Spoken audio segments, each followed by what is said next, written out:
سیدنا موسیٰ علیہ السلام کے دور میں ایک شخص تھا، وہ بار بار توبہ کرتا لیکن پھر گناہ کرتا. اس نے 20 سال ایسے گزار دیے. 20 سال. اللہ کریم نے حضرت موسیٰ کو فرمایا کہ موسیٰ فلاں بندے سے جا کر کہو کہ میں اس سے ناراض ہوں. اور بارہا میں نے توبہ کی پھر توڑ دی. موسیٰ علیہ السلام نے جا کے اسے کہہ دیا کہ بھئی اللہ تجھ سے ناراض ہے. اب وہ پریشانی کے عالم میں یہ بات سن کے کہ اللہ مجھ سے ناراض ہو گیا، میری تو زندگی کا مقصد ہی ختم ہو گیا، پھر ہر بات ہی ختم ہو گئی. جب مالک ہی ناراض ہو گیا تو پھر رہ کیا گیا؟ وہ پریشانی کے عالم میں جنگلوں کی طرف نکل گیا، بیابانوں میں چلا گیا، روتا پیٹتا اپنے آپ کو کہ یار میں نے کیا کر دیا کہ میرا اللہ مجھ سے ناراض ہو گیا. اب وہ روتا جاتا اللہ کو پکار کے کہنے لگا کہ اے اللہ، میں جانتا ہوں کہ تیری رحمت کم نہیں ہوئی،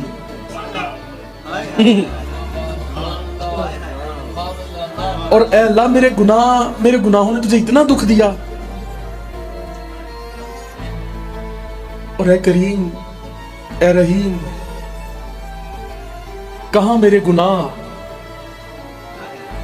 اور کہاں تیری شان کریمی، کہاں تیری شان کریمی؟ تو مولا ایسا تو نہیں نا ہوا کہ میرے گناہ تیری شان کریمی میں غالب آ گئے ہوں؟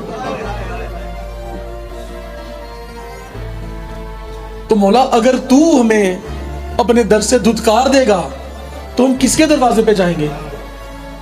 اگر تیرے در پہ نہ آئیں گے تو کہاں جائیں گے پھر کہنے لگا اے رب قہار، اگر تو نے یہ فیصلہ کر ہی لیا ہے کہ تو مجھے جہنم میں بھیجے گا اور مجھے سزا دے گا، تو یا اللہ پھر ایک اور میری عرض ہے، پھر وہ بھی قبول کر کہ سارے گناہگاروں کی سزا بھی مجھے دے دے. مولا ان کی سزا بھی میں ہی بھگت لوں، اور وہ اس بات سے بری ہو جائے اور ان کو تو جنتیں عطا کر دینا، ان کو معاف کر دینا، ان کے حصے کی سزائیں مجھے دے دینا. اللہ نے موسیٰ علیہ السلام کو دوبارہ وحی فرمائی، کہا موسیٰ اس بندے کے پاس جاؤ اور اسے کہو کہ تو نے میرے قدرت کے کمال کو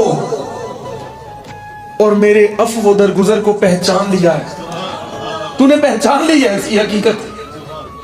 اے میرے بندے، اگر اب تیرے گناہ زمین و آسمان کا سارا فاصلہ بھر بھی دیں تو میں پھر بھی تجھے معاف کر دوں گا.